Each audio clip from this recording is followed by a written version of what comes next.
Welcome to the Four Seasons Podcast, brought to you by B&H Wealth Strategies, serving Northeast Tennessee and Southwest Virginia since 1966. Here, we guide you through the ever-changing seasons of your financial journey, offering insights to help you grow, protect, and enjoy your wealth. Ready to turn your financial dreams into reality? Dare to dream. And now, here's your host, President of B&H Wealth Strategies, Jeff Bingham.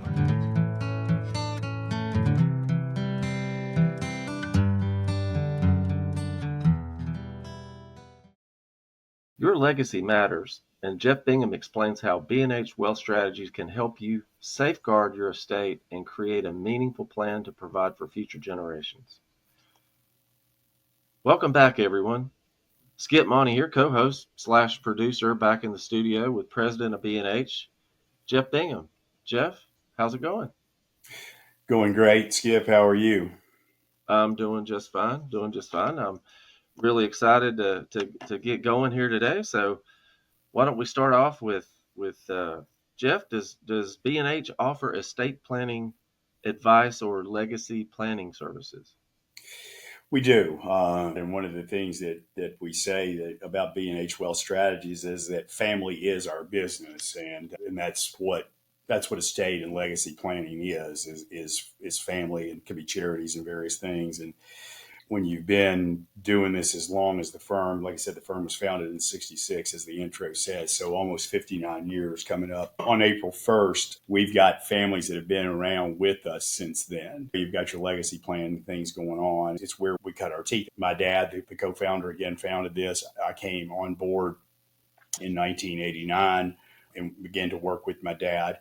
And now my son, Jake, is working with me as my dad has passed the baton. So in the legacy plan of B&H Wealth Strategies, I'm kind of the link of the chain between those generations, which is really cool. Our clients get to see that we're doing it, and that's what we're working with our clients on. I had a meeting yesterday that was about 2.5 hours long with clients that have been with us, or the lady has been a client of ours for probably 35 years, but actually probably before I started. I've got clients that have been here longer than I have, and that's quite something. And I've been here a long time, as you can see on the screen right there. As my dad used to say, I'm getting a little long in the tooth. So the fact that I've got clients that have been around longer than I have is really kind of cool. The couple that was in here yesterday that have been clients of mine for that 35 years, her first husband died about 15 years ago, about 5 years before my dad. And these folks were good friends. And if you ever walk in my office, you'll actually see they're kind of on our wall of fame as you come in through the back door. So they've been an intricate part of B&H Wealth Strategies for that length of time.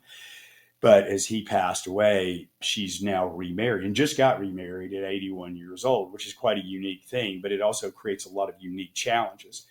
And her kids, their kid, the husband and the wife that work, but the wife that was in here yesterday, they're also clients of mine. So we've got multiple generations in here, and they have children as well. And now you've got a new husband at 80 years old, and they have their own children and grandchildren, right? And so we got a plan for that, right? So it's a different situation. Complexity to that, right? I mean, again, we try to keep these things as simple as we possibly can. There's homes in 3 different states, there's assets and there's income and there's where they live now and how to just sort all these things out. And that takes patience, it takes perseverance, and it takes some expertise that we fortunately have. Like I said, this is not expertise that has been passed down to me from my dad. I'm not sitting here saying that I'm the end all be all, but I've been trained by the best, and I have gifts that have been bestowed on me from the Lord above, and I know how to listen to my clients and have relationships with them. And again, as complicated as that situation can be, and there are some pitfalls that are there when you're planning for something like that, because a marriage that late in life, children that are on both sides of that, there could be eyebrows raised, right? And then there could be feelings. It could be hurt about assets and money. So you really have to be very gentle in walking through that and understanding, exactly, to listen to the clients. And you've got a couple that, that just got married that may not see it exactly the same way. They just don't. And so my job on my side of the table, or with Jake working in here with me, is to be very, very subtly gentle, listen, and then kind of as you see them begin to maybe break apart a little bit, you've got to put it back together so you can come up with a plan how you might solve these issues. And at the end of the day, as we were working through those things yesterday, we didn't come to absolute resolutions on all of it. The real estate, in some instances, is probably the most complicated part of it, but we will solve this when we're close to the solve on it. And it'll be an acceptable outcome, for both of them. The plan will be acceptable. And also the children, I believe, there'll be no I guess animosity, I suppose, is the right word. It's not really a word that I want, but for lack of a better one, I'll use it for now. So that's just an example of one. They're not all that complicated, but like I said, you've been doing this as long as I have been, as the firm has been. I've got clients. I mean, it was a conversation that I can't remember if it was you and I had, or I had with someone just recently, was like, what's the average age of your client, or what percentage of your clients is, let's say, 80 years or older? And I don't know exactly. Perhaps I should, but I don't. It's not a small percentage. It's 15% or so, maybe. They're late in their season. And then if they get married and then their kids are adults and maybe they have their own way, but they're taking care of mom and dad, or they're much more involved in taking care of mom and dad. And, so they're looking over mom and dad's shoulder, or mom's shoulder, or whatever, about the money and the planning and the legacy planning that we're talking about. It's ground that you need to be careful when you're walking over with them. I think, like I said, I was fortunate to train in this area under my dad, who was a gentle soul, but a very strong personality as well, which is quite a unique thing to have. He was in this room that I'm sitting in right here, which is his conference room. This is kind of his room here. He did that better than anybody I've ever seen. I've been around some of the best people in this business over years and been fortunate enough to do that. I've never seen anybody any better than him at doing that. And fortunately, some of that rubbed off on me, and I'm trying to pass that along to Jake. So I think we're good and unique at it because we've done it, right? Our family has done it with complexities. I mean, I came to work with my dad, like I said, in 1989. My dad died in 2010, and my mom was still alive. And I have two brothers, one that has passed away, but two brothers at the time. And the business and the real estate that was here passed to me, right? And if not for the cooperation, the understanding, and the planning, the openness of the conversation, the truthful conversations that need to be had amongst the family, if everybody didn't get along, understand what the plan was, you could see where that could create problems, right? Because this became my business. So the other things had to be ameliorated in a different manner. But we all had an agreement upon that was understood. And basically, we did it with more of a handshake than we did anything else. But that's my family. Not a lot of families should do that, I would say, that because it's loose.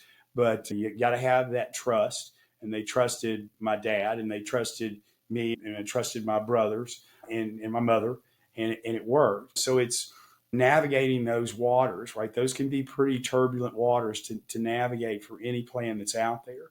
If you look at the client list, the people that I've seen since January the 1st, and what my meetings look like next week, it is all about estate planning and legacy planning. What people want to know when they come in and sit down and talk with us is that they want to know, first and foremost, that their money is going to take care of them. Is it going to last as long as they do, right? So we go through the all seasons GPS that I've spoken of a couple of times to kind of determine where are you, and are you going to have financial success and freedom and retirement dollars that aren't going to run out of time before you do.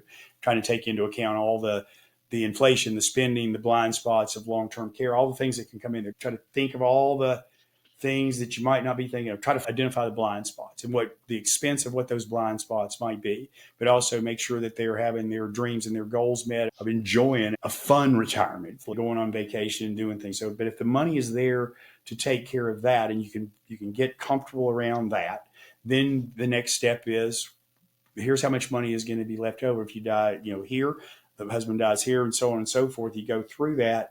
And now you show at the end of the road for both on some calculated number. You don't know when any of these things are going to happen, but you have to put some data in there and assume death at some point in time.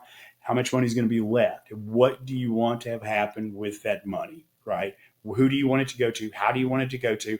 How do you want to just let it come out? Oftentimes you can just not do anything and have a sizable estate, and it's not that much in today's world. So you got $1 million retirement account, and you got children that inherit that. If they just dump it out at lump sum, what you're going to do, you're going to see that $1 million turn into about $700,000 or maybe less, maybe 650. You're going to pay 30 to 35%, but it doesn't have to work that way. Right. So there's where you begin the planning process. How do you plan that? Do you have kids that need special attention? Do you have grandchildren you want to get to? Do you have charities you want to get to? What does that look like? There's just a list of things. But again, it goes back to what I talked about, right, in every episode that we probably had. It's where are you, where you want to go, how do you want to get there? If you could control estate and legacy planning says is basically this. If you could control your estate from the grave, right, how would you want to control it? You're dead, but you can still control it. Where do you want it to go, right? How do you want your kids to get it? How do you want your grandkids, your charities, and Washington, right? And the Dome in Washington, how much of it do you want to send up there? Generally, the answer there is none, or as little as, other than what's, I want to break the law, but I'm not interested in sending more than I need to up there. And if you don't have a plan, you'll send more than you need to up there. And your kids and your grandkids and your charities and everybody will get less. So, okay, well, that's the first thing you do. How do we do that? And so you just sit down and go through the process. That was actually one of the questions I had was, you mentioned complexities multiple times, but tax considerations are absolutely complex. And as it relates to estate planning, it sounds like that's the first thing you do is try to address any tax considerations. How do you do that? How do you assist folks with that? First of all, you have to understand where their assets are, right? Like, is it retirement plan assets? Are they after tax money? Is it before tax money? Or the Roth IRAs? There's a lot of complexities to that. Like, tax qualified monies, like 401k plans that become IRAs. So you think about what that kind of money looks like. They are great accumulation vehicles because you get to put the money in on a before tax basis, right? And sometimes if you're working in a 401k, you get matching on top of that. So it's a great place to have. So all the money goes in on a before tax basis. So you get to use some of the money that you would otherwise be sending to Washington. So the government actually gives you, right, they kind of lease you out the tax money that would otherwise be going there, right? But again, on the back end of that, every dollar that comes out of that is taxable. And in every dollar that is inherited, if it's not, there are some ways to minimize. You're not going to get rid of it, but you can control it, right? What you want to do in those kind of assets is you can control the taxation on it. You can't get rid of it. There's no way to get rid of it. But again, the control over it, what the beneficiaries have the opportunity to do as far as receiving it. Like a husband and a wife, there is no tax ramifications upon the death. Let's say the husband dies first. It's his 401k or IRA plan. It passes to that spouse, that surviving spouse, without any taxation on it whatsoever. But it passes to children or other grandchildren, et cetera. If not done right, they don't get that free pass on passing like the spouse does. Right. So they can either take it. There's some nuance underneath this, but in today's world, they can take it two ways, basically. They can either take it as a lump sum. That means it just comes out into the taxable world, and they're going to be responsible for all the tax. So again, they receive $100,000 of IRA money or what was 401k money. There's some differences, obviously, but it's all before tax money. Now it comes out, it's all taxed. Say it's $100,000, you inherit $100,000 like that, and you put it out there in the taxable world. You're going to lose 20 to 30% of it just like that. So in other words, $100,000 immediately upon taking it that way, receiving it as a lump sum like that, becomes $70,000 to $80,000. But it does not have to be done that way. You can set up, again, this is your legacy planning. You can set up a stretch IRA or a beneficiary IRA, as they're known. There's several different names of them. If it came from mom, like she survived dad and it came from mom, mom's name will stay on it. It'll be for the benefit of the survivor. Skip's name would be on it. There's no taxation due at that point in time. Now, you control the assets. You name your beneficiary to it, but you've paid zero tax on it. Now you have a beneficiary IRA that hadn't had any tax paid on it, and you control how you want it invested. You have to take some distribution from it each year. And under today's tax world, you have to have it out in 10 years. We used to have better, before 2020, we had even better rules where you could stretch it over a lifetime. But it has to be out in what we call out in 10. It just looks like how the IRS is going to rule on this. It's been a murky thing because it's a fairly new law that was passed at the beginning of 2020, and COVID made everything kind of take a back seat on this from the Secure Act. Obviously, we had the CARE Act from COVID. So those kind of collided with each other. And so The Secure Act has had a little less attention until just now. We've seen letter rulings where they're coming down and ruling on these things. You do have to take it out, and you're going to bring some out into the tax world. Let me tell you, but if you can take it out over 10 years versus at one point in time, on $100,000, you take out $10,000 a year, you're not going to pay as much tax on that. You're going to keep the bulk of it working right over a period of time, and you're going to be, the future you is going to be in a lot better shape as a result of that. And mom and dad's legacy that they passed to you, that they worked their lifetime to accumulate, now to pass to the next generation, or generations as the case may be, is going to be a lot better off. And so their hard work is not just diluted immediately upon their death and sent to Washington. Depending on what it is, a lot of people have appreciated stock. If they work for a company, acquired it. A number of clients that'll have a pretty big position have what we call a very low cost in that stock, and it's appreciated in value. But that asset passed along to the next generation if they want to liquidate it or sell it. They get a step up in basis on that. That means if let's say that you bought a stock, or mom and dad bought a stock for $10, and it's now worth $100 when you inherit it. So that cost basis is $10 for mom and dad. So if mom and dad sell it during their lifetime, they got a gain of $90 per share, let's say, in that stock, right? And they're paying capital gains on $90. You get it at the date of death. Your cost basis steps up to $100. You sell it the next day. Your tax liability is zero on that right there. So because you have that step up in basis. So far the IRS so far the government has left that alone, the step up in basis. There's always some noise around it, but so far they've left that alone. So probably was more complex than I needed to be, and I apologize for those that are out there listening, but those are the complexities in it. But the answers, the solutions we can provide solutions to it and simplify it down to know that you've got it buttoned up, right? You dot your I's, you cross your T's, you lay out what the options are. I mean, I sit in this room often with beneficiaries that that are looking at that. And even if you might need the money in short, on that tax qualified money where you bring it out in that taxable world, you might need it, but you might not. But if you take it as a lump sum immediately, you can't put the genie back in the bottle, right? You can't put it back in just because you can turn it into a beneficiary IRA that's stretched, if you will. You can still take it out anytime you want. So if a situation comes up, you still cash it out, let's say, in shorter than the 10-year time period. But if you get it out at one time, you can't put it back in and go, I didn't mean to do that, right? It's out. It's done. I would always encourage people, unless they're going to spend it the day that they get it, every bit of it, then you leave it in that beneficiary IRA. That's a rule to live by right there in the planning world. Absolutely. Very, very helpful and informative, Jeff. But a subject that affects us all. I'm sure you're a busy guy. We got to let you go, but I say I'd like to delve into that a little deeper in a future episode. Absolutely. And taxes are, obviously moving into tax season. And one of the things that I'm not a CPA, I don't do taxes, but I understand how taxes work and understand how they work from investments, estate plans and things of that nature. If you can control and minimize your taxes, right, using all the tools that are out there that are legal tools to use, right, you need to be informed to be able to do that. As I think it was Judge Learned Hand said, it's the difference between tax avoidance and tax evasion is about 20 years. Yeah, that's true. And that's a good note for us to end on. But Jeff, appreciate it. Very helpful episode, very informative. And like I said, maybe we can delve into retirement planning later in another episode. Absolutely. Love to. And again, it's a blast. Enjoying it. Appreciate it, Jeff. And we will catch you in the next episode. Have a great day. All right. Thanks again. Thanks for tuning into the Four Seasons podcast, brought to you by B&H Wealth Strategies, where your financial success is our priority. Schedule your free 20-minute consultation today by calling 423-247-1152 or by visiting bhretire.com.